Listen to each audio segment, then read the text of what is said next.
morning and welcome to all of our speakers and guests. This webinar is the second of a four-part series this Women's Month. The women of our country are saying we are done with waiting in line, begging bowl in hand and asking for our cup to be filled with philosophy and platitudes. Women are saying anything we do now will be focused on making urgent the reality of equitable economic access with specific targets, proper monitoring, and tangible outcomes. This economy and all its key holders are being put on notice. Today's discussion pivots around how women can achieve greater economic decision-making. And our speakers hail from across South African society, and I know that we will have a rich and productive session.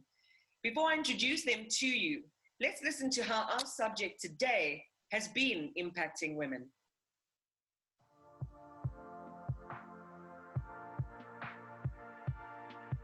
I started off in corporate in 2019 March, and I had just come from school. I made a decision on a recon that I did, which I had been sitting on doing for hours and end, working overtime, and I was called in for a council hearing.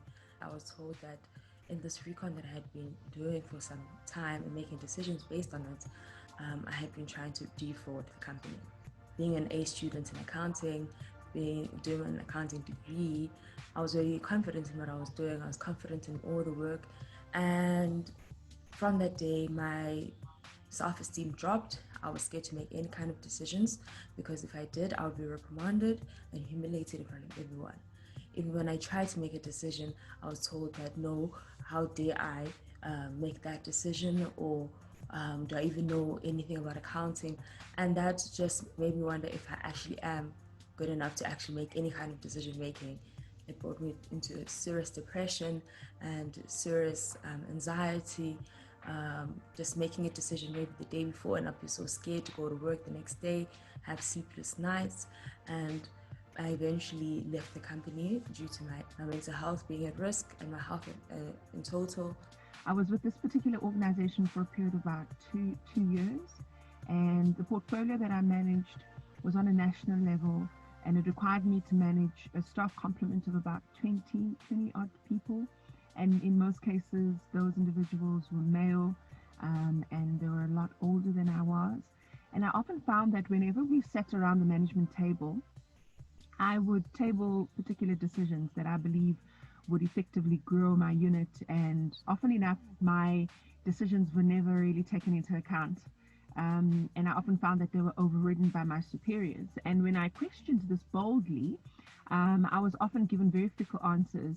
So I came to the conclusion that being young, being black, and being female was really, it worked against me in this context. I believe I was never really given a fair chance to have my decisions affected. And I worked for a company where I found it was a total boys' club. The males would have their meetings either during the break or on the balcony, and they would then come up with ideas or suggestions or make decisions.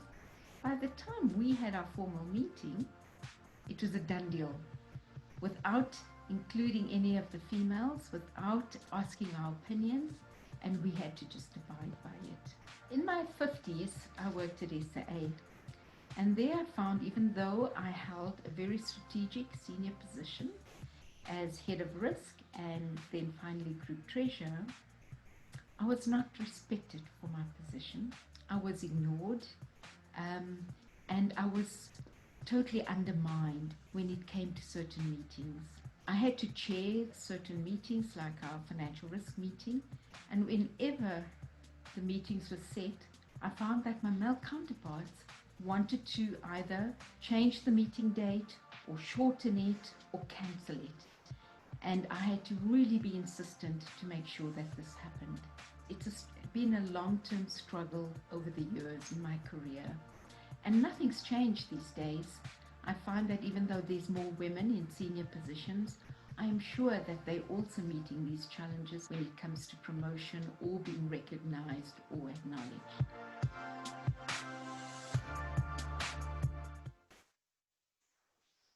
Listening to stories like those just absolutely makes my blood boil. And you can see a range of women, younger women, older women, women that are starting out in their careers, women who are quite advanced in their careers, and it is the same story. It is like we're singing from the same insidious hymn book. And for all of you joining us, whether on our live stream or on our Zoom call, thank you again for being part of this really important conversation. Let us not forget that it's happening under the auspices of our hosts, WoSA. So let me introduce you to WoSA if this is your first time hearing about it. And who better than Dorik Sithole, who is a communications practitioner, but also speaks for the Women of South Africa, a federation of women's organizations focused on actions advancing and elevating the status of women. Dorik? Good morning. Thank you so much, Iman, for that introduction. And I'd like to say Happy Women's Day. I know we passed the holiday, but we continue to celebrate it as we go along. And so speaking to what the movement stands for, I just want to reiterate for those of us who are not familiar with the movement and how it started. It was kicked off on 21st of June when we wrote an open letter to the president, and we highlighted some demands in terms of the plight that women are facing in South Africa. And we stipulated some things like, the gender pay gap, and saying we need to ensure that it is criminalized for women to get less than men if you're working at the same level in terms of the job, but also speaking to having assets, women being given access to land, women being given resources like funding. People are running businesses, but they shut those businesses down as women because they don't have the resources to sustain their businesses. So just in terms of summarizing what we're about, we really want women to join this campaign because it's about economic emancipation. But also, once we get that, women will get to live life in their own terms. You run your own business, you get to call the shots, but you also get a seat on the table that allows you to speak out and your voice is heard. So I just wanted to highlight that, to say a seat on the table does not determine whether your voice is going to be heard. So we want women to be heard, and we want to be part of the whole process because the numbers speak for themselves. Even for some of us who are not good with maths, we've begun to memorize the numbers to say, hey, this does not look good. This picture does not look good. So I just wanted to remind all of us, all the women out there, if you have not signed the petition, go to the website womenofsouthafrica.org and be a part of the process. We're asking for practical solutions to be placed on the table, a barometer that's going to show us what is actually happening on the ground, hold people accountable. Are you doing what you're supposed to be doing in terms of including women?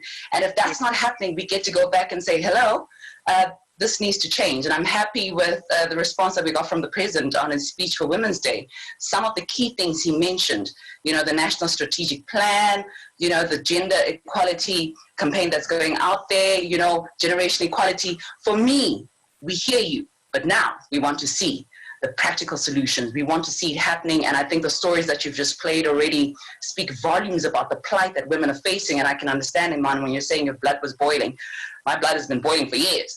And I would like to see some change happening practically. So we need to stop talking and start implementing practical things that are going to be pleasing also to women, not just so that it's a facade, but so that it's a practical solution to the women of South Africa so we can participate equally as well.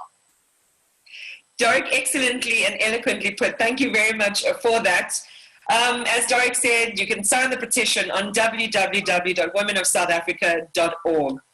So now I want to introduce you to our team of panelists who, as I say, have been drawn from a range of South African society. Basani Maluleke is the CEO of African Bank. Dr. Natalie Skeepers is a governance, risk and compliance specialist. Lynette Magasa is the CEO of Boniswa Corporate Solutions. Mersha Andrews is many things, an activist, director at Trust for Community Outreach and Education with the Rural Women's Assembly. Hilebogile Tseladi Mitlwa Molakwani is an HR executive director and board member. We are really blessed to have a really solid range of women speaking on some of the issues you heard raised in those testimonials and what Dorik touched on. So in this first segment, we are going to focus on how women are being excluded from economic decision-making in all areas and what the impact of this exclusion is. And I think, Basani, I'm going to give you the ball first to take it and run with it. I know that as the CEO of African Bank, you're very tired of being referred to as the first Black woman CEO of a bank, so I'm not going to say that. But there's no doubt that you are a leader and a trailblazer, and you have this heavy task of turning around the fortunes of African Bank. You have years and years of experience in financial services. And in interviews that you've given, you say what contributes to your success is having a strong support structure. Have you always had that strong support structure in your leadership roles or in your path towards leadership? Morning, Mon, and morning to everybody. I absolutely have. I've been very, very blessed. I was born into a family with a very big extended family. You know how it is, right? You end up having multiple fathers, multiple uncles, and so on. And on top of that, I then have a very strong base of siblings, each more ambitious than the one before. And as a result, we're all kind of trying to find our own path in the world, and as a result, create a very nice support structure. I think so I was born with a very good support structure, but what I also learned as I went along the path is the need to continually grow it. So it definitely wasn't going to be enough to rely on what the privilege I was born into. It was really a question of who else along this journey actually supports and cheers for me. How do you recognize those people? How do you develop those relationships? How do you remain mindful of the importance of having a network that is there for you? And I think you are an anomaly in that regard, because the majority of the stories that I hear are going in the opposite direction.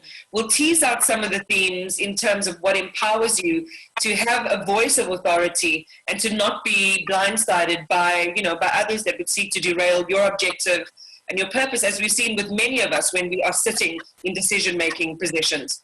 Dr. Natalie Skeepers, you are currently playing in the male-dominated spaces, typically male-dominated spaces of construction.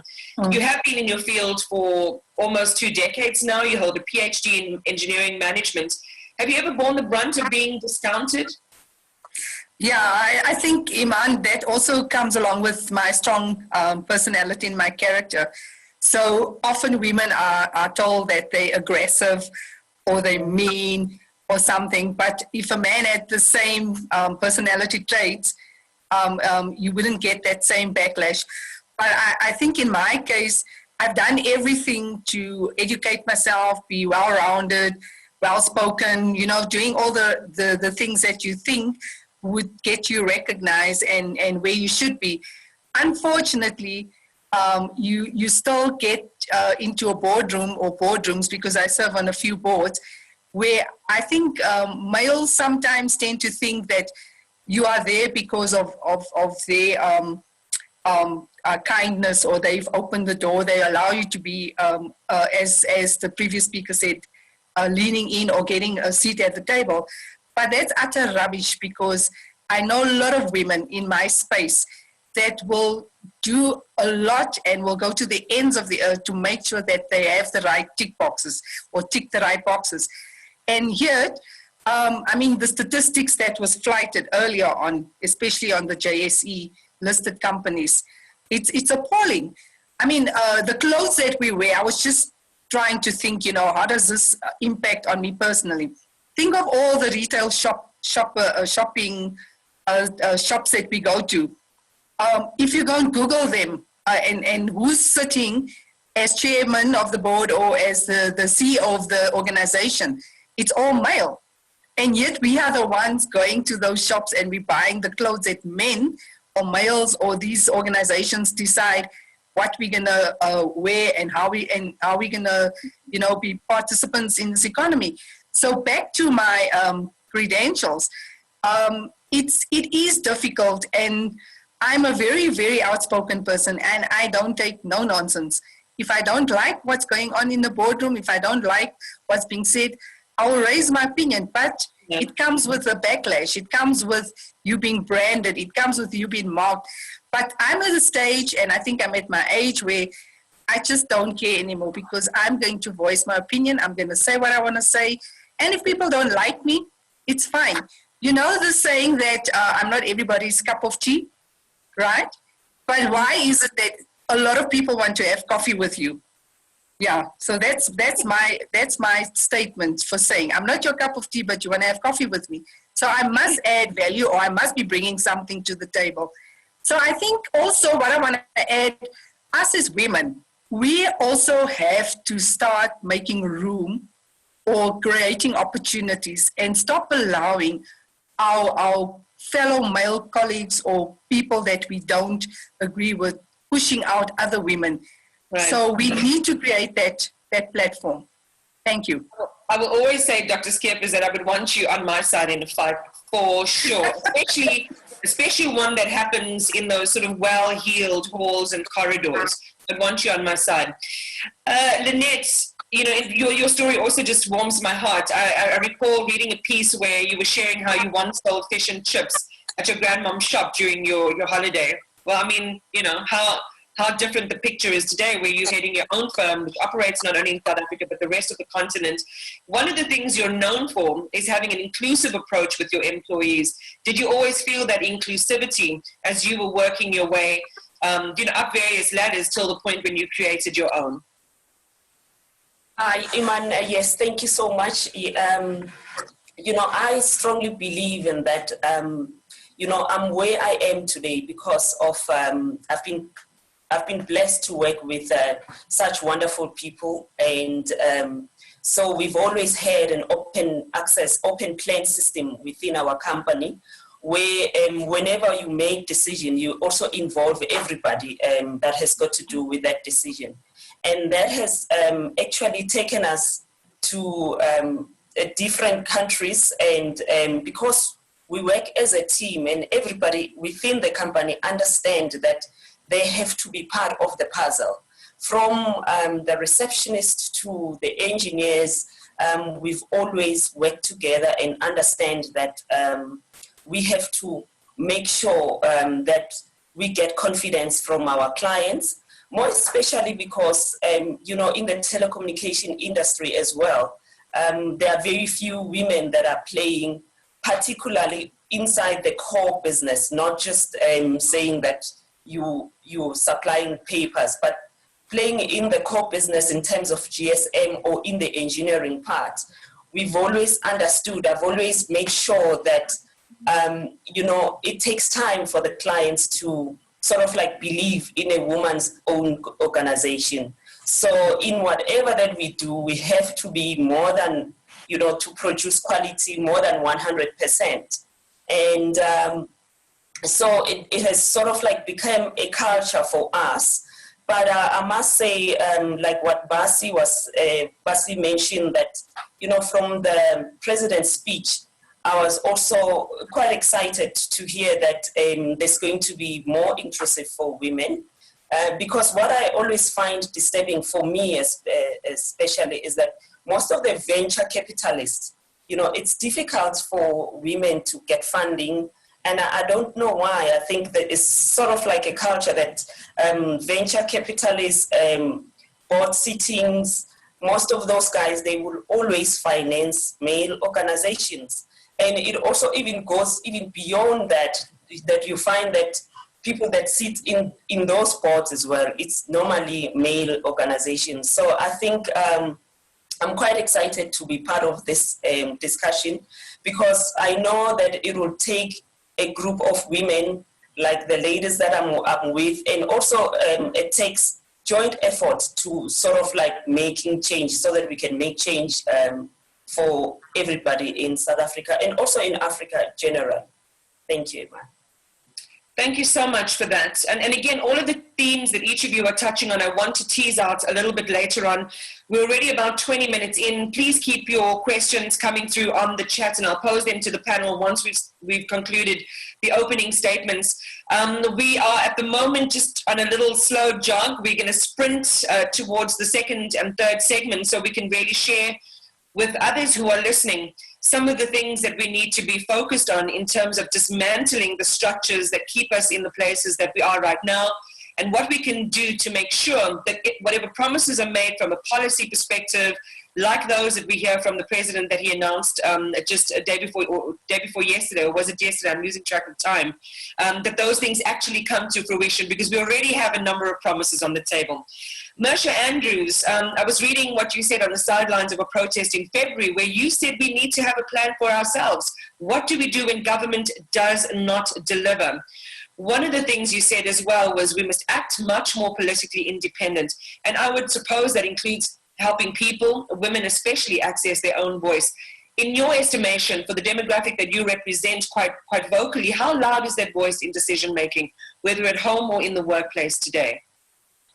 Well, I firstly thank you, and I'm pleased to be with these wonderful women that you've put me among. So thank you, sister. So I come from the other spectrum. I'm sure it's a spectrum that many of you may not be unfamiliar with. So I think ordinary women, poor women, and particularly those in rural areas, farm worker women that I'm very closely associated with, I mean, voice is almost invisible. Women's voices, their opinions, it's just not recognized, even in a household. So part of, I think, what we need to begin to tackle is this question, and I'll call it, it has a name, it's called patriarchy. And I think we need to deal with patriarchy. We need to deal with the systems that create entrenched patriarchy. It's very much alive. We also say sometimes we as women also perpetuate the norms, the social norms that we fight against. So in our own families, we often also act in a particular way. We also teach our daughters to behave in a particular way. And these are some of the things that I think we need to challenge. One of the critical issues for us has been the fact that, we've had this campaign in this country as well as in the rest of Africa, that we must have women's representation in government, in local communities, right through. A couple of years ago, we even campaigned for a woman's president. Now, I'm of the view that many of the women that we've put in parliament often don't take decisions that advance women's interests. And they act in the interests of the party or the patriarchal system that upholds them. And so if we really want to challenge society, if we want to ensure that the resources at municipal level or in a company is adequately made available to women's development, etc., then we must have women that will act in our interest. And when we don't have this combination of acting in our interest, we will continually have silences. The mask that we're wearing now to keep COVID away is a common mask, because we are masked in many, many different ways because of social norms, etc. And for poor women, they hardly make any decisions. You take big trade unions. Let me take the trade union of the nurses. You ask who's in the leadership. 80% of the members are women. Yet in the leadership of the trade union, it's not the women. You take the clothing and textile sector. Who is in the leadership? You take all these kinds of structures, and it's the same pattern that people are talking about.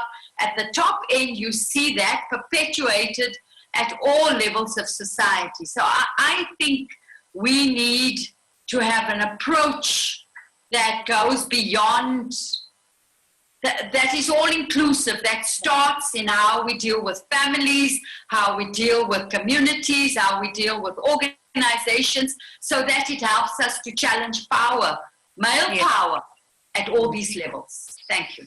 And it's one of the reasons I'm so appreciative that we're having this dovetail discussion, which is talking not only about how we front face the market, how we front face our employees, or how we are an employee. It talks about the psychology of power that we bring with us to those roles. Because as you're pointing out, Moshe, that if we haven't got those things right and we feel disempowered out of the gate, that's going to result in a secondary disempowerment when it comes to us and decision making. And I think what's interesting, and we're going to raise later, is that a lot of studies show that women and their decision making styles are much more solution orientated.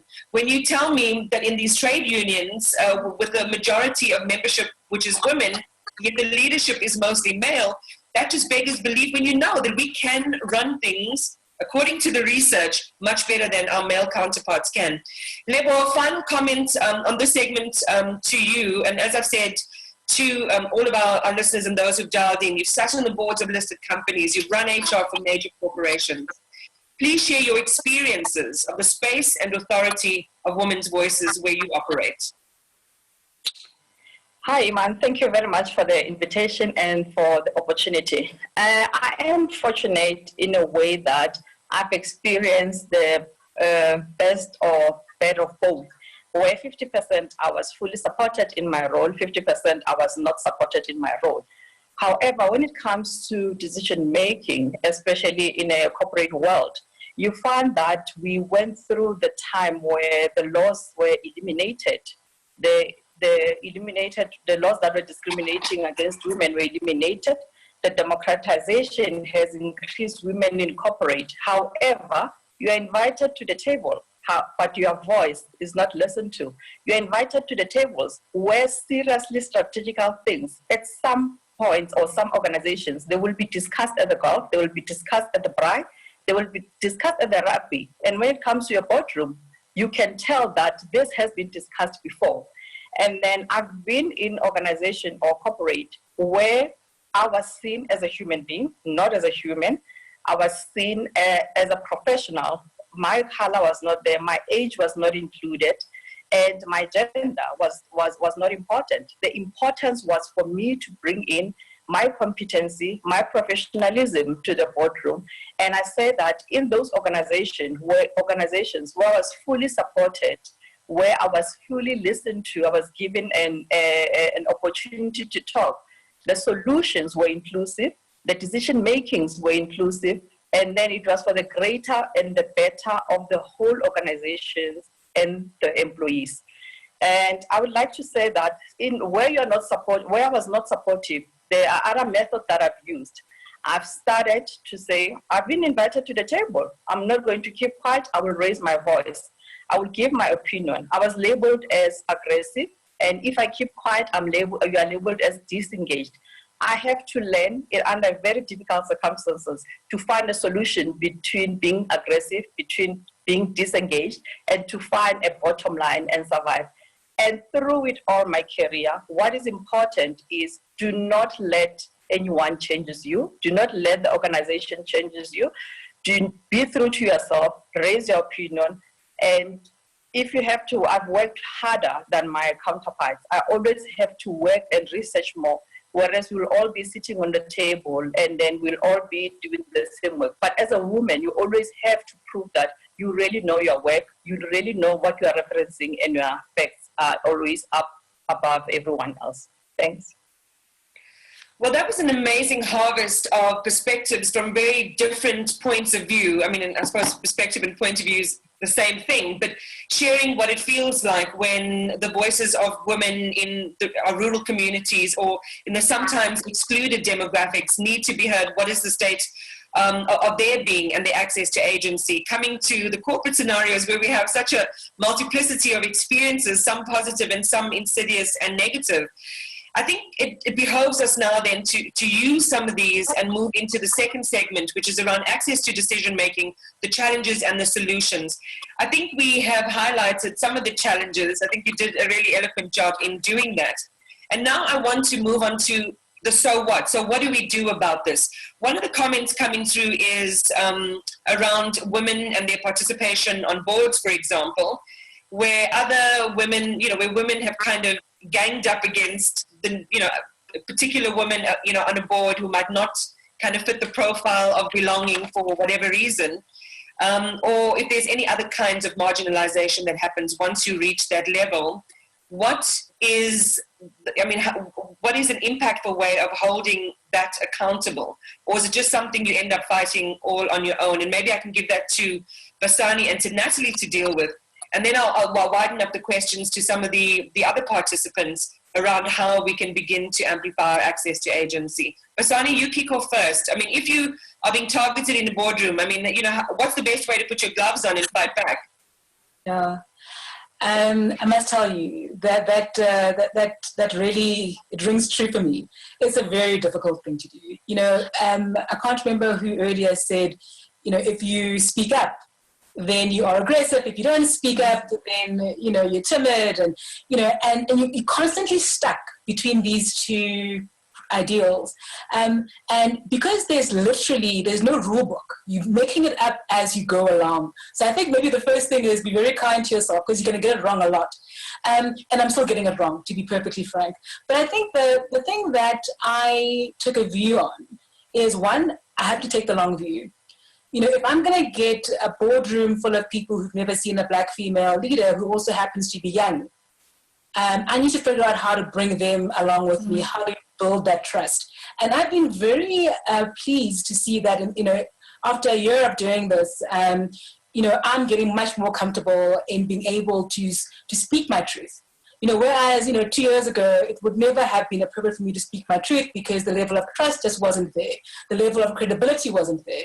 But now that I have developed that with a lot of people on my board, it's a lot easier to say, guys, this is not acceptable. And we can disagree on it. But absolutely, the key is to figure out how do you, firstly, have the credibility. Secondly, build the relationships with people on that board, because they must be able to see things from your side. So you must actually make the time to spend time with different board members, start to understand where they are coming from, start to understand what their fears and concerns are, and then figure out how you're going to get them to follow you, to understand. It sounds like so much work, Basani, and a lot of work, yeah.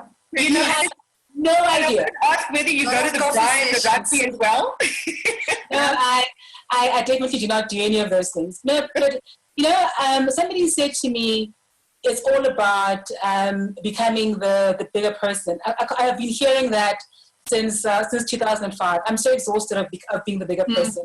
I'm so exhausted of having to be the one who raises these issues, the one who consistently has to work so hard. It is tiring, Yes. But at the same time, I don't know how else you do it. I don't know how else you build the credibility and the ability to stand up for yourself if you don't make the time to build these relationships. Natalie? Yeah, I think Basani is right. 20% of the work is definitely relationship building, and your credibility counts a lot. If you're consistent in your dealings with, let's say, your board members or the organization, people would start understanding that, look, we can expect that this will come out of her mouth, or this is how she will think. I mean, working in governance, compliance, and risk, I think I'm already being placed in a box that I'm going to look for the things that are not correct or right. And then when I speak from a knowledge base or fact base. I never make things personal. I always try and look at what is it that is in the best interest of the organization, and more so the employees, because we are at the best of the employees, not even the organization. So my take on it is, yes, you have to build relationships with everybody that is an influencer on that board. In my case, my fellow board members on the different panels that I sit on. And I would also know that if I had to contact someone on the board and say, listen, I'm having difficulty with getting through to certain people on certain things, what is your take on it? And of course, most of the times the males will say, but you are too forward, you are too forthright, you're shooting from the hip.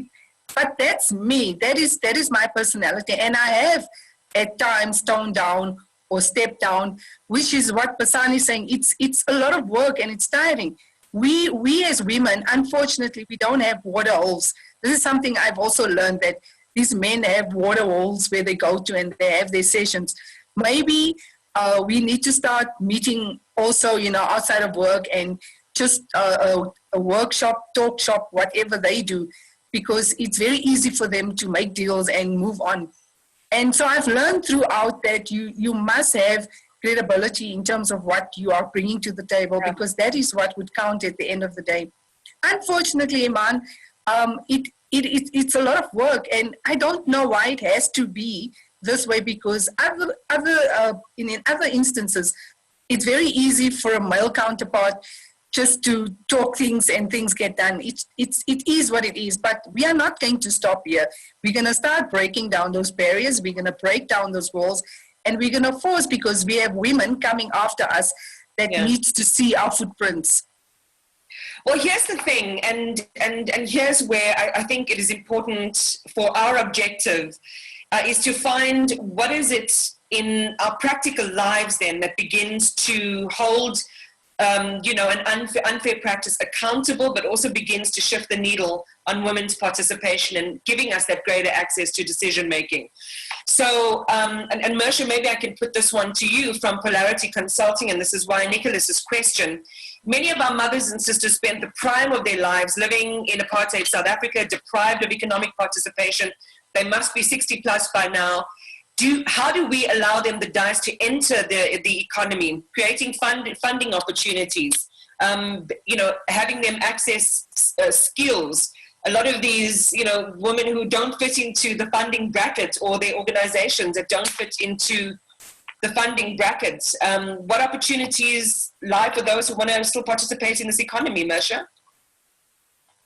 So I think I want to tackle, say a little on your earlier question, because it's also a broader question of how we lead. And so I think and it's a question that's very related also to questions of our sensitivity. How do we read the room? How do we understand who we're engaging with? And sometimes I've, in the past, been quite, I don't have to read the room. I'm going to go in here and I'm going to say what I should say. It's not always the correct way, and that's also how you learn. Some of these ways, the path you choose also teaches you important lessons. And I think it's some lessons we can all share. But I think we have a situation in South Africa where the contribution that ordinary women make, poor women make, in the rural areas, in the villages, where their contribution to the economy is as invisible as their voice. In fact, many of them are in the informal settlement. Many of them, with their little plot, is feeding a household. With their little trolley selling fat cook or whatever it is that they're selling, is keeping a child in school. That level of contribution that's put me through school, and put me through the university, is not recognized. And there isn't facilities in our government's thinking of how do we give women access to build the little initiative that they have to a greater initiative. I'm pleased Basani is here because I can talk to her indirectly through this Zoom meeting. Women will say, I live in a village, I have user rights on my land. I cannot develop my land because I cannot get access to a loan from the bank. I can't develop my little spaza because nobody's going to give me money. So there's multiple obstacles that poor women have to cross to be able to continue to build their livelihoods. In this country, the land question is another such important issue. Women don't have access to land in their own rights. It's something that should be challenged. We don't have many things. And so I think we need to begin to not only see women without voice and without decision making, but also that economic means is denied ordinary women. Poor women struggle. And this, I think, is at the hub of this deep economic crisis that we have in the country. But many, many women are unemployed. So I think this is an issue. Well, here's the thing, and here's the beauty of the way these webinars are working. A lot of the themes that we have identified as headline issues are very definitely interconnected. Our next webinar on the 18th talks specifically around funding. Here's a comment from Anonymous who says, as a professional woman working in one of the most rural and remote areas, we always see these nice speeches. How do women access the funds when one tries to apply? The forms are so long. Rural women are always excluded, especially in accessing funds. Marketing of products is a problem. I'd like to see the practical aspect of nice speeches. And I think for Anonymous, I would love for you to join our panel next week because it targets that question exactly. But if any of you have a comment in this, you're welcome to share. However, I want to turn the lens to Lynette and Lebon now as we begin to move into some of the action steps. I mean, it's gonna, as I say, dovetail between some of the topics, but I don't want to leave action for the last, and then we have very little time, because I think it needs to take up the majority of our time in this discussion this morning. From your perspective, where do the options lie for us to deal with what is almost a spray gun of areas where there are problems? So you have problems in the boardroom just with regard to the way the current culture of the boardroom is. You have problems in our rural communities where women, might have access to land but can't access funding. Or we have these insidious cultural and patriarchal norms that keep women invisible and in the background. I mean, it's just so many areas to target. As a strategy, where would you say, Lynette, should be our first point of action? Thanks, Iman. Yeah, this is a very interesting discussion. Actually, I was, what Natalie mentioned, this water holes, I think women need to start to have their own water holes. We need to also start to have, in golf, we've got what we've called the 9th hole. So even when you get women that plays golf, immediately after golf, they have to rush home because there's other responsibilities that one has to deal with. And so what I often find is that, there's very little women that participate at board level.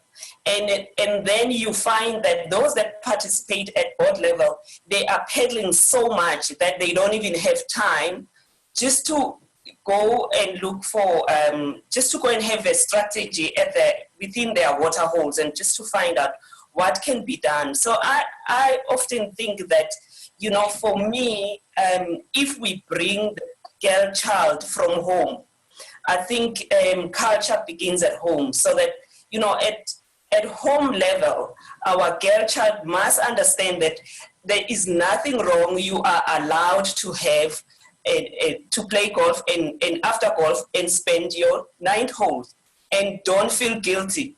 And there is something called water hole where you must meet with other sisters and where you can discuss, because I often cry that, in our industry, you've got this brotherhood, but we don't have a proper sisterhood because all the sisters need to go back home and take care of the kids. And then those that are sitting that have got exposure in positions, what normally happens is that my grandmother told me that, when a lion wants to attack you, it will chase you and isolate you from the crowd until you find yourself alone. And then you are so tired by the time it attacks you, because you've been running and pedaling so much, you are so tired to even have a voice, or even just to say, let me go and let me go to the water hole and just to have water. You are so exhausted. So if we have that in a culture, even at school level, it would be nicer to start introducing to the girl child that it's fine, it's okay, it's not a crime to have a water hole. And then making that strategy, we can then take it back to the rural areas, because I always also feel so much for the women that don't have a voice. That is why I always say it's nicer, corporates, it's very nice, but everybody that participates in corporate or that comes into urban areas, they've got a relative in the rural areas. So, but once we have these water holes, it will help that, the girl child will have a strategy to say, how do we then help our mamas or gogos that don't have a voice in the rural areas? Yeah, I think the heart and soul of what you're saying, Lynette, for people who might not like golf, or who might not want to hang out, in places where men typically hang out, or whatever, or create a new space. I think the heart and soul of what you're saying is that there needs to be more women's solidarity, a stronger network. Something that I really feel quite passionately about is collaborating with other women cross-sectorally to make sure that when each one kind of bring one scenario. Lebo, how do you feel about what Lynette is saying? And then, from a practical perspective, how do we begin to, as we revise our own strategies behaviorally, what exists on paper to make sure that, it's not just that we need to have a behavioral kind of shift, but that there are things, and laws and policies that exist to ensure that women do participate and participate fairly and their voices are heard in decision making? Iman, thanks for the question. Lynette have really covered a lot of strong points and things that we really need to change. When it comes to the law, there are a lot of quotas that have made possible for women to participate. I think we are very good in writing the laws and coming up with the policies. However, when it comes to implementation, that's where we lose the whole story. I would say let's stop with tokenism. If you employ a woman to be in a position of power, be inclusive and supportive to that woman so that she could be successful. Do not sideline any woman in any businesses. So if a woman is present, try by all means to be inclusive. Corporate world needs to be inclusive and supportive to the woman. Another point is the lack of voice. From the video that you showed when we started, we are seeing that the number of women are really dropping. Women are leaving. Women are tired of trying to comply, trying to please, trying to belong. We see that women are leaving, or women, they will end up moving or changing jobs a lot, so that there are certain people that they really cannot stand this. I would like to say on that point, don't just pack up and go or resign. Share your story and shame the organization. Share your story with other women so that they can learn. Somebody will be able to pick up a wise way on how to survive a very difficult environment. Another point is women in roles, all the female that are in a high position. May we please make the circle bigger? Can we please create and invite other women? There are some women that they still want to be the only women in the field, the only first women. Can we be inclusive? Can we support another women? Can we share with them the difficulties? Cannot we just share that, yes, I'm successful, I've been in an executive role, I've been in what position. It is nice, we make decisions, we strategize, but also share the challenges with the solution. Try to have an informal education to other women. That's what I do in my informal space. Another thing that I always say to other women, be authentic. Do not let anyone, don't be bullied in an organization. Another sad part when it comes to the law and the policies and the quotas is that we need to stop making policies flexible. Once the policy is written, can the policy be adhered to and implemented as it's written? The minute we start diverting or we say this industry or this function can view this policy as it seems to them, that's where we are opening an opportunity for people to continue not listening to women, for people to continue oppressing women. Thanks. Thanks, Lebo. Basani, I was looking at a picture of you just the other day where you were profiled. I think it might have been in a Women's Month article, or it might have been for something else. But what I noticed were the women that were encircling you in your executive position as a support, as a support to your executive functions, and they were made up of women. So that for me was quite heartening. Although we want to believe that wherever women are present with other women, that there is a strengthening of their own voice in terms of their leadership and the competencies that they bring to that role. So that's just a comment from me. But let's bring you a question, Basani, from Shemaine, who's saying, thank you to all the panelists. What do you think of the president's 40% quota? Now, you'll recall the president said that one of the first actions in terms of activating women's access to greater economic participation was setting aside 40% of public procurement for women-owned businesses. And Charmaine is asking for the panelists' thoughts, and I'm asking you for yours on this. Sure, Charmaine. I live in a space where I have very little expectation that anything that's said by government will actually be done. I think the government has proved itself to be wonderful in terms of coming up with new policies, but very, very light on actual delivery. So I really believe the only way that women are going to get their fair share of the economy is if there's grassroots mobilization, that, you know, companies must make a concerted effort to involve women. I think relying on the state, it doesn't work. And also it's hard to police these things, right? Who's gonna sit and say, yes, 40% went there or didn't go there, and at which point do we say we've been successful? I'm very saddened by the fact that, you know, we're having these same conversations that I feel like we were having 10 years ago. And it's exactly the same thing. So little has changed. And I think tragically, there isn't very much that is obvious. There's no silver bullet to fixing this. But two things for me come to mind. The first is that idea that education is the biggest contraceptive that there is. That when you educate women, they start to make better decisions. And the second thing I wanted to say is that idea about how when you educate a girl child, you educate a village. Now, if we can figure out how we educate ourselves and other women, I really think that's the best way for us to overcome this place where we're at. You know, I share the kind of cynicism that you share about having, you know, similar to you and similar to everyone on the panel, I suppose, and a lot of people listening. And I get the sense from some of the questions as well that we are having we listen to the same kinds of promises being made, and so something needs to shift. And I think that's really the objective of WoSA this Women's Month, where women are saying, you know, we're tired, as I said in the introduction, of platitudes and promises.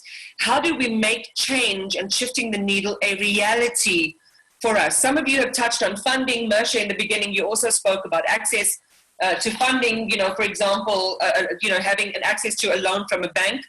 And what I want each of you to think about is, how do we activate what exists, particularly in law or provisions that already exist, or making sure that government makes good on promises already made, or that we activate, you know, those that are meant to monitor the allocations to women. What are the practical things that we can take out of our conversation today, besides the fact that we're going to need, you know, maybe a shift in strategy in terms of how we behave, how we collaborate, and how we network amongst each other. Because I want people who are listening to feel like there is something that they can do after this that is not as much about behavioral change, but is a reliance on a provision that exists that needs to be activated on, that needs to be held accountable. And maybe, Mersha, I can ask you to pick up the baton on that point, and I'm sure you have some very good ideas on how you know, there are things that we can actually do to change our situation. So thank you. Basani makes quite an important point that I agree with, and it's about education. I also think that we need to look at education a lot more in terms of its practicalities, because we have an education that, and perhaps Natalie can speak to this a lot more, or Lynette, but our education is often very theoretical, and it's not often rooted in assisting people who are not going to go to university or not becoming an engineer or an accountant or whatever, but with practical skills of entrepreneurial skills, of artisanal skills, etc. These are often part of what can create, give women access to the world of economy. If you're a plumber, you can have your own initiative, you can have your own little plumbing enterprise, etc., and so on. So I think the whole question of technical education is one of the areas that require quite a lot of attention. The second one, I think, is about structural change. We need to ask questions about how do we get to a place where we can decentralized, a very centralized economy. Our economy is extremely centralized. We have, if I take retail or the food sector, how many supermarket groups control retail? Whereas if we have an unbundling of this, then it does mean that we're opening the economic space for women's groups to organize themselves, to set up a retail or a distributing group, etc. So I think there's a lot of rethinking of the structural obstacles to the economy that has to change. Access to local markets. We're the only country in the region where there are no local fresh food, fruit markets. Today, where there are these fresh fruit markets, it's controlled by I don't want to bring in the question of race as well into this conversation, but it's yuppified.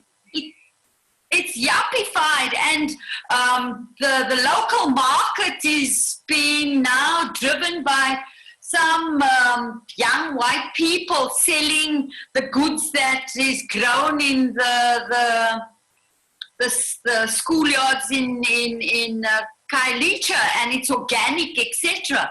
So all of these things need to change. It's not simply giving women 40% access to anything. We need a whole rethink of what this means. Why are we buying chickens, for example, and importing chickens from Brazil? Goodness.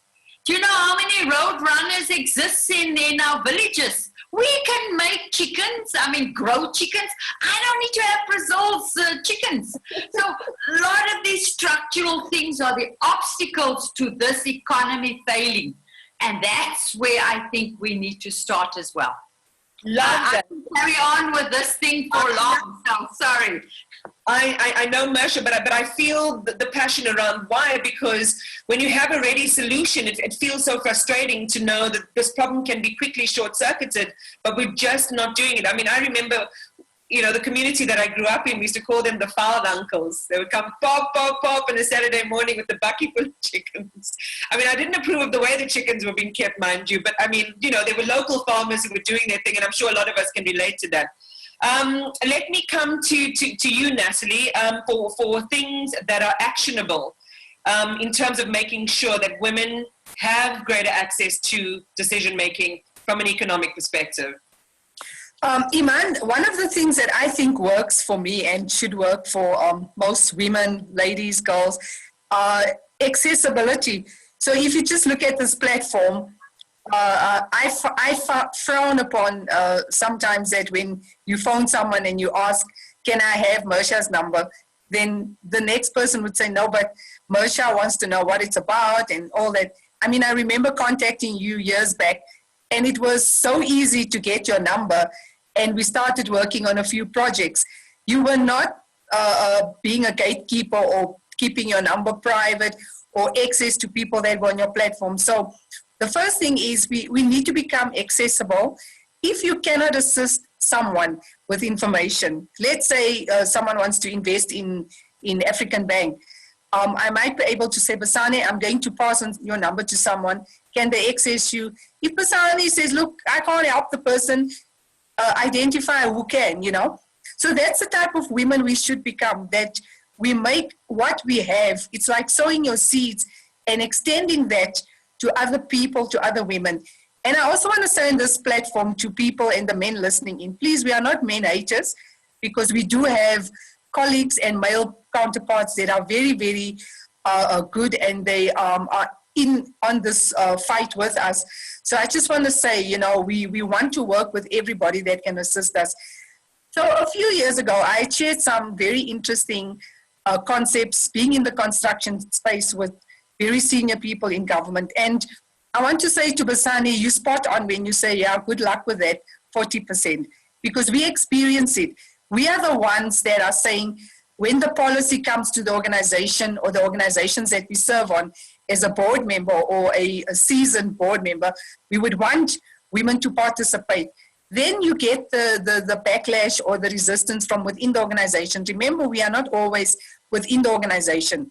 So they'll come up, no, the price is not right. Sometimes I read something the other day where a lady said, where am I supposed to get 5 references? I'm only starting my business. Where must I now go and prove that I've done X, Y, and Z? But I've worked in the industry, I've delivered, I've participated. Why can't I get a reference letter that says, yes, I've been part of the system? But now they want actual reference letters that said, you built a school, or you did this, or you did something. So these are the barriers that come to us, and we now have to make decisions as to how do we help women participate. Another interesting thing, for example, in the African bank situation, I had a discussion with a very senior politician. I said, why don't you go to African bank, seeing that you can't deliver and you can't build schools? Go to African bank and say, how many people do you employ? 500. Build the houses for the 500 employees and get a tax break or tax relief from that. But no, it seems like we need to control everything we do in the space, or everything in terms of our structural setup. And I just want to give a last example. I was talking to a counterpart because we've done so many study tours. Remember, we're now all being educated, re-educated, redeveloped. And I found myself in another country where in South Korea, they've actually moved the public works department from Seoul, Korea to Dijon. And I was asking myself, to extend the level of employment, why do we need to have all the government departments in Pretoria, wherever they are? Why can't we say Home Affairs, go to the Western Cape, the actual Home Affairs? In that way, we spread employment if people can't be economically active as in having their own businesses. Because not everybody wants to run a business. You know, it's tough. It is tough, right? But for those that want to be gainfully employed, why do we need to have everything in Gauteng like we want to run everything from the center or the epicenter? We need to engage government to say there are other things in other countries that work. And let me not get onto modular housing, where the modular house is already built, set up, and all you do, you put the house on a truck and go and deliver the modular house, instead of what we saw on TV the other day, these shacks, COVID shacks that were built. So we know what we can contribute. We know what we want to provide. But I myself, being the person that I am, I don't even know where to go with these ideas.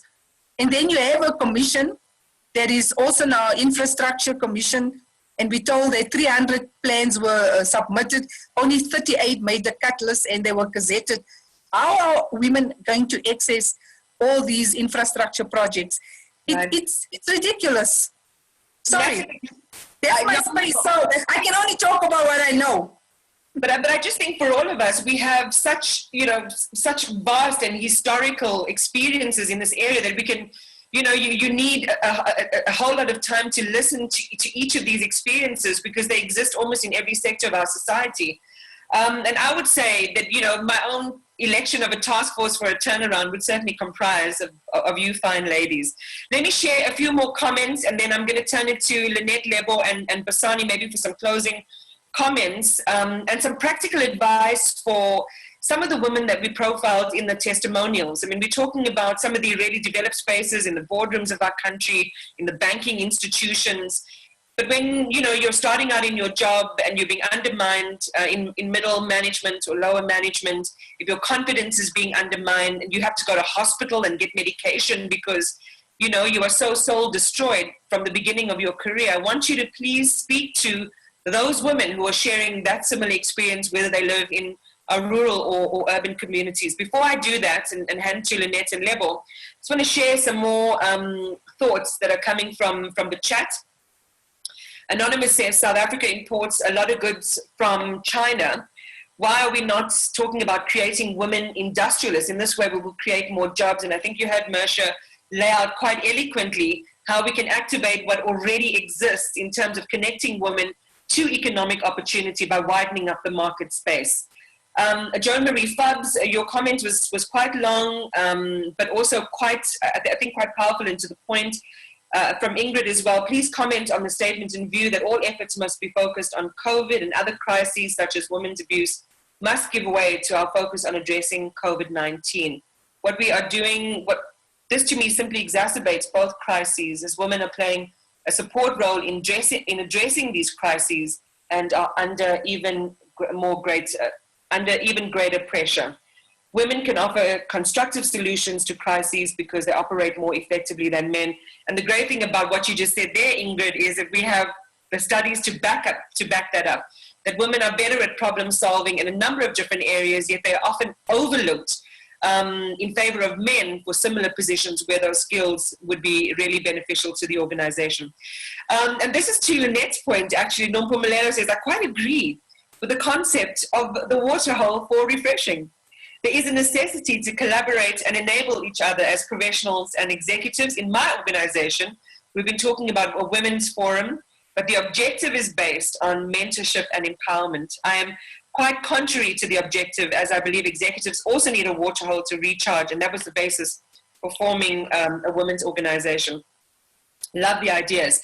Anonymous says, good morning, ladies. I'm happy to be part of the webinar. My question is, how do you deal with the issue of a man putting a woman in a position putting a man in the position that a woman should be put into, just to block her and to block capable and outspoken women? That's from Matlakeng, from Middleburg in Mpumalanga.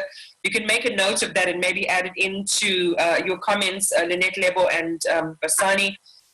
And then Bongani says, I'm a spiritual physiologist, and one of the key factors in my practice is addressing early childhood trauma. Our discussions around gender imbalance are somehow zoomed into corporate functions. It is deeper than just the males you meet in the boardroom. Males have no identity. They have lacked that in terms of not being properly mentored. They use education as an escape to rebrand themselves. And now when women want equality, they end up being territorial. Now the women end up being a threat. It's deeper than that, and we need further discussion on this. And I think, like I said at the beginning, to Bongani's point, in all of these discussions, we take ourselves to our roles, and we are encoded with our history, our experiences, what our parents have taught us, where we grew up. In some ways that can empower us, but in some ways it can also debilitate us. Lynette Magasa, some firefighting tips from you as to how we can activate our access to greater decision-making in this economy. Thanks, Iman. I think, you know, education is key. But for me, I'm thinking it has to be more practical. You know, I'm looking at maybe, let's say, from forming of cooperatives. Cooperatives, you can have cooperatives in the rural areas, you can have cooperatives in urban areas, you can have smaller cooperatives for young girls that come in that has to just join maybe someone that is selling articles so that they know where to vent and how to vent, especially when they encounter challenges. And I could not agree more with Natalie to say that it's also very important for all the other women, the bigger sisters that has been there, to be available. You know, if it can become our culture that if anyone asks for my number, even if you cannot assist that person, but at least the little that you can do, you can refer them to someone else. And in that way, I think it will help so that, because when the young ones enter into a corporate world, and if you feel that you are drowning, you should be able to ask for anyone, and if you can have one-on-one, if I can't assist, but I will be able to refer you to someone else where you can have enough confidence to say, you know, to vent or to voice out your challenges. Thank you. This level with specific reference to some of those women that you had profiled in the beginning who shared really compelling stories, some of whom were, you know, kind of undermined right at the very start of their careers, like Ulu. Okay, it's really sad, honestly, when one feels insulted, when one is depressed, when one doesn't feel welcomed. I would like to say to support outside, you first start internally with your human resources. Human resources are the custodian of policies, and they are the custodian of good working climate, and they need to ensure that the employees are supported and taken care of as always. Nowadays there are also a lot of employee wellness programs. We might have a wellness inside the organization, and there's an extension of wellness externally where you speak to a neutral person as well. So by going to those supports, start internally, go through your wellness, go to your external wellness. And again, if you're not finding solutions or people are sweeping your issues under the carpet, find a way of escalations. There's a grievance measure. Every organization has a grievance procedure on how to log in a grievance, where you sit in with all those parties and you discuss the issues. At times, people are driven by their stereotypes and they are not even aware of what they are doing to employees. And if that fails, there's still another level of help. That's a labor lawyer. Have a conversation with a labor lawyer. We find that there are a lot of free legal advices, or the free of a cheaper policies, or some financial institution, they will even offer you a free advice. Speak to someone who is very specialized in the field, and then lay out your issues. Show that what have you tried to intervene to solve the problem. I'm definitely sure that you will get the answer to solve the matter. We should not be employing people and to send them to psychiatric court, of which it's a pity that in the past 5 years, the number of depression has escalated, and especially depression that comes from the working environment. It is just not on. It's a disappointing. Then in terms of the overall picture or solution to other women issues, I would say the government needs to look into the women ministry. We need a women ministry that will focus in all aspects. We need a women ministry that has people that are experienced, competent, people that understand the social and the economic of where women are, depending on the level or the LSM of where you are in your life, from rural to urban, and a women in a ministry that have a strategy, and a strategy to change the lives of women, a strategy to enforce the policies that are already there, and a strategy to ensure that they better the women's life. Thank you. We don't talk about the women's ministry often. I mean, would you say, having made that call, that does not exist right now, Sislebo? I don't feel a lot of activity. I feel that they are reactive in most of the issues, and there's a lot more work that can be done under this women ministry. This women's ministry can be grown to so that it can cover social, it can cover economic, it can cover also the development of women. They can start from early childhood and then they go throughout the lifespan of a woman. There are a lot of issues that can be solved and dribbled. And my personal view is that I think they lack the capacity, they lack the competency, and they lack the skills. I think it's about time that we have the right people with the right skills that can work in that ministry and offer solutions. I think in this webinar, we all have solutions. Given a chance, we can give them or guide them to what they need to do. And we cannot have a women ministry that drives the interest of their politics. We cannot have a women ministry that still comply to patriarchy. Can we have a proper women ministry that will address the real issues of women challenges? Let me share, before I hand the mic to Basani from WSG webinar, we must distinguish between quality and quantity of women in leadership in South Africa. We have women who occupy powerful positions, but we don't know what their conviction is. Mamora also adds, how do we participate, especially in local governments, as the unemployment levels are still so high. We have women leading in departments, but they ignore us when we knock on doors. We have mine, who are asked to enroll for PhD studies, but no funding is provided for them.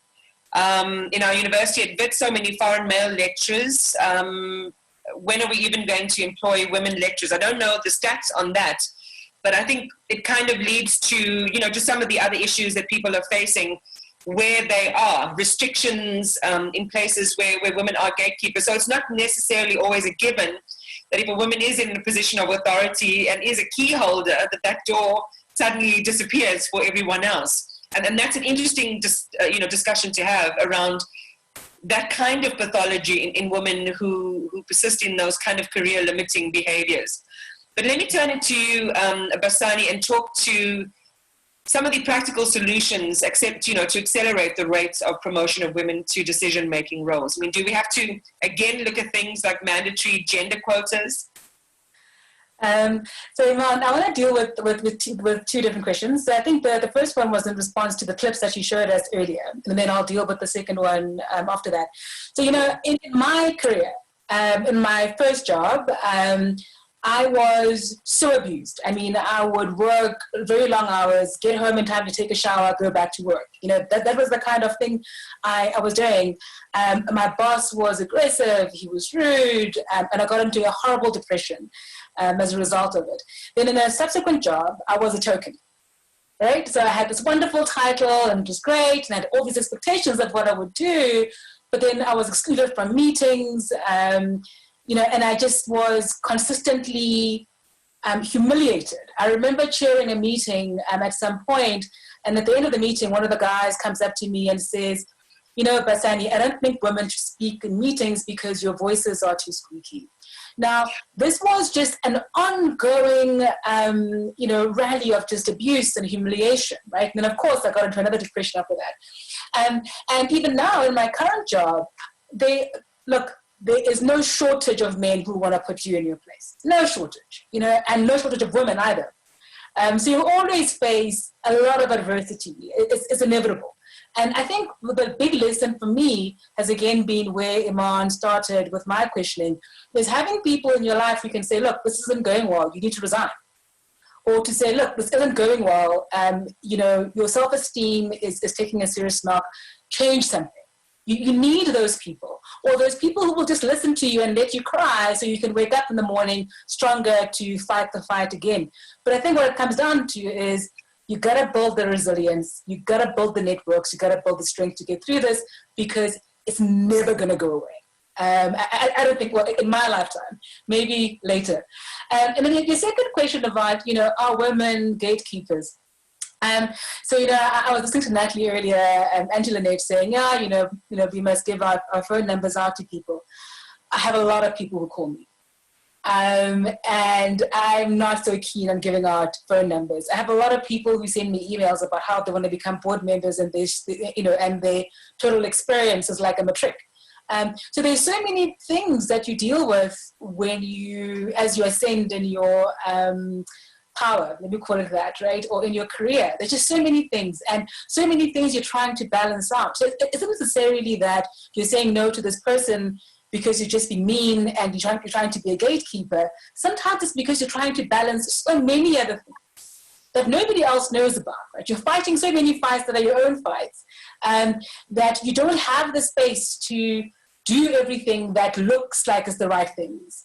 And you need the time, right? So I spoke earlier about the time to build the credibility you need to build so you can make different decisions, so you can actually change things. And so it's just not, it isn't as simple as saying, once you have the title, you can now start dismantling the patriarchy. You actually can't. That the patriarchy rules my life. I actually can't tell you how much it rules my life. It does. And breaking down patriarchy, we all know. We've been all trying to break down the patriarchy, I'm just since we're little girls. It's hard work. So I have small victories on an ongoing basis, and I hope that once, I reach the end of my career, I can look back and say, all those small victories over, 40 years have created this. But certainly it takes time, and I'm confident that we will break down the patriarchy, but it's just not going to be one person doing it alone. And it's not going to be over a short period of time. It's going to take a long time. I think, well, listen, first of all, thank you to each of you for just speaking so personally. And what I love about these discussions, and I hate at the same time, is that it does get to, but when you're an hour into the conversation, that's when the real stuff starts to come out. And now I want to start the conversation all over again, because it's such a stark difference, Basani, to the way that you started out, which is the front cover of the JSE magazine sort of, speech kind of way. I've been well supported and everything is great. And then as we go along, we're allowing ourselves to be a little more vulnerable to this conversation, this process, with the objective of helping other people see their own vulnerabilities and lessons through your story. And I think part of what you're saying in limiting how many people can have access to you is to do with self-care. And I think for a lot of people who are in a public role or are very needed in society for something or the other, there can be a kind of need fatigue in being so available to other people. So I completely get the point around needing to guard yourself and exercising some self-care. But when you talk about there being no shortage of men and women who want to put you in your place, and how, these are still struggles that you're waging as a very self-evolved woman, as are all of you on this panel. I mean, then we get to see just how tough it still is out there every day, and it's like going to war. I want to share another comment, which might segue quite nicely into you, Mersha. We've got about 10 minutes on the clock. And so it's really nice to be able to put some of these questions to each of you. Kafiwe Bopapi says, how do we bring the conversation of customary law into the conversation without offending the elderly in the name of culture? One speaker mentioned, and I think it was you, Mersha, that women perpetuate the social constraints that infringe them and limit their participation, both from a social and economic perspective. How do we redefine a girl child who needs to find her identity as a woman, as a mother, a wife, and CEO? Empowering a young woman is important, but we see a conflict when we begin to have this discussion with the older generation. And I'm going to start with Mersha, but if anyone else wants to throw a lovely meaty bone into the stew pot, you're more than welcome to do so. Mersha.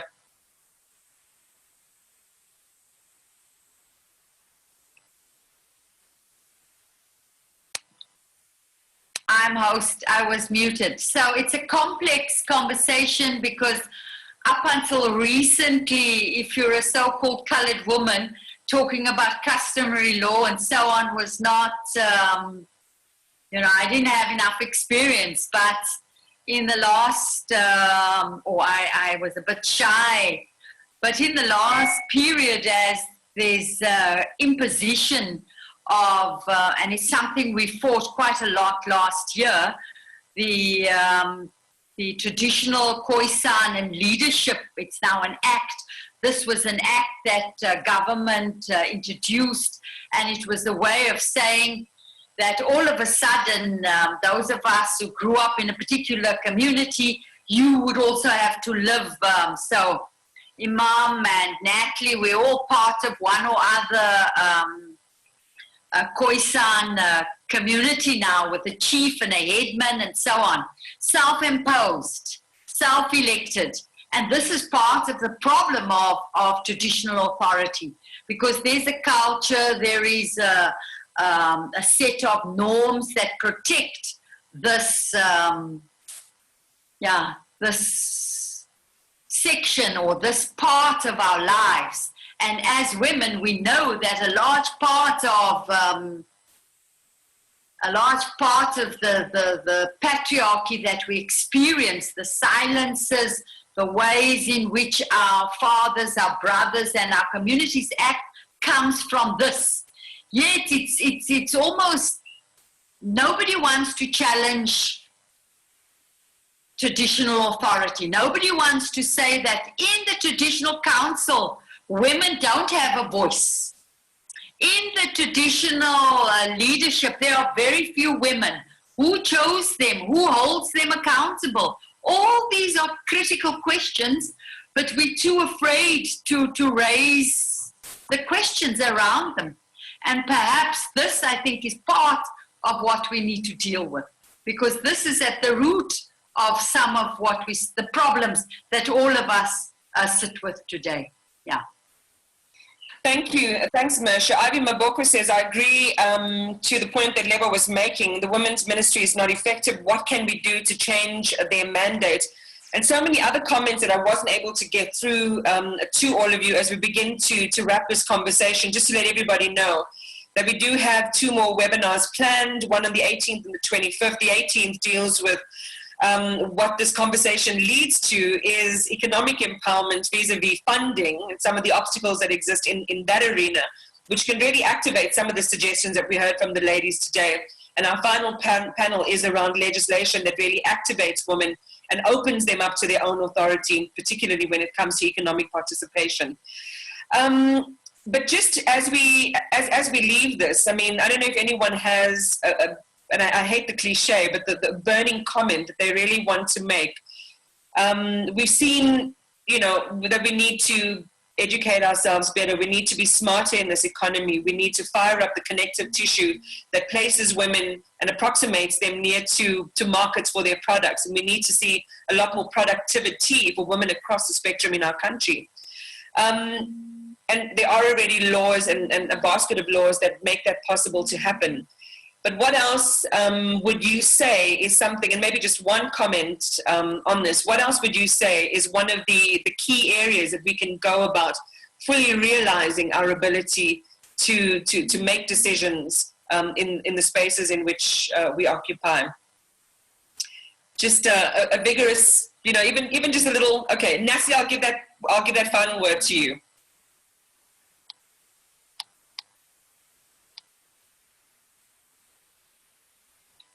You have to activate your microphone, I think, Natalie.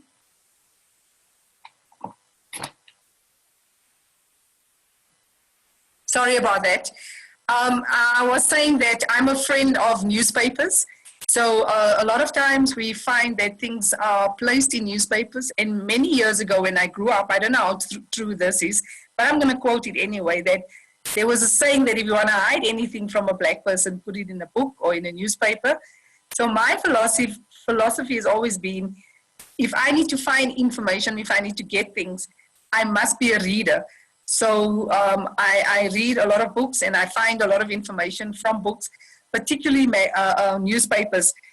So a lot of times there are projects advertised, there are funds advertised. I'm not saying this is the one-stop go only, but that has been my resource, and it's a good resource. We must read and we must find information from such sources. If the statement is true, yes, things are being hidden in books, in computers and stuff. So we need to get access to those sources of information. So I want to leave this panel with saying that we must become readers. We must empower ourselves with not PhDs and all those other things, but become knowledgeable in what is going on in your space. If you want to run an NGO, understand the business of running an NGO. So, you know, that's basic things that I've picked up in my career. You know, you got to be in the know-how. Thank you. That's basically all I have to say. Before I bring our discussion to an official close today, I want to quickly hand back to Doric, who, as I introduced her to you earlier, speaks on behalf of WoSA. Doric? Thank you so much, Iman. I just wanted to highlight one key thing and to really say to all the women out there, we need to start a revolution that speaks to an awakening. We need to wake up to the fact that there's stuff that is happening that is not right. And you cannot change something that you're not aware of. And we're talking about the girl child. We should have initiatives that speak to enlightening the young girls about authenticity. What does it mean to know who you are? Because if we wait until someone becomes a woman, and then we're going backwards when we're saying, look, you need to be confident, things that Label was speaking about, you know, authenticity, don't allow the environment to change who you are. Let's start when these girls are still young, let them understand who they are. And then later, when we come together and unite towards one cause, we all have an understanding about what we're faced with. So I just wanted to say, let's start an awakening revolution. Let's wake up to the fact that there are things that need to change, and let's not allow all of this to change who we are as women. And this is why we're doing what we're doing. We want women to be able to become themselves and be free to express themselves freely without aligning themselves to a particular personality in the boardroom. We need to be able to have that access. Thank you. Powerfully said, Doric, and I think it then gives me permission to say that a lot of times when we judge people, especially women, for not doing this or that or making assumptions about them being involved in this cause or that, it could simply be the fact that somebody hasn't, you know, shared a piece of information that could alter their mindset, open their consciousness, or awaken their, you know, their position, as Doric is saying. So the importance, I think, of today is to spread the word far and wide wherever you are. There are a lot of ideas and I think a lot of practical things that we can take out of what we heard from each of our panelists today. Some of them are behavioral, some of them are practical in terms of what actions we can embark on. But altogether, what it converges to is towards making sure that we can achieve this objective of making sure that women are at the center of our economy. For more information, please log on to www.womenofsouthafrica.org. Thank you to each participant. I can't believe we had such an amazing panel of women today. Basani to you, Mersha, Natalie, Leopold, Lynette, Dorif, you are all amazing, and I'm honored to be in your company today. Thank you very much for your time, and don't forget to join us next week, same time, on the WoSA platform for a conversation around funding. Looking forward to seeing you then. Don't forget to sign the petition. Take care. Thank you. Thanks. Thank you. Bye. Thanks, everyone. Thanks, Iman. Bye. Bye. Bye.